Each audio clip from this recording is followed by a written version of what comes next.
سبحان الذي أسرى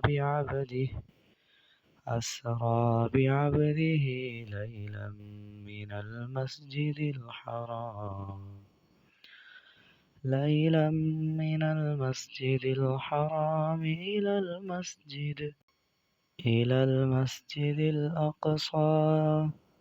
إلى المسجد الأقصى الذي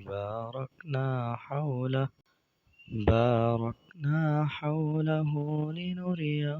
من آياتنا إنه هو السميع البصير وآتينا موسى الكتاب وجعلناه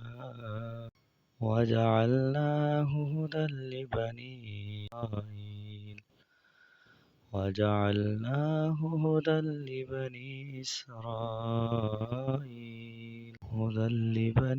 إسرائيل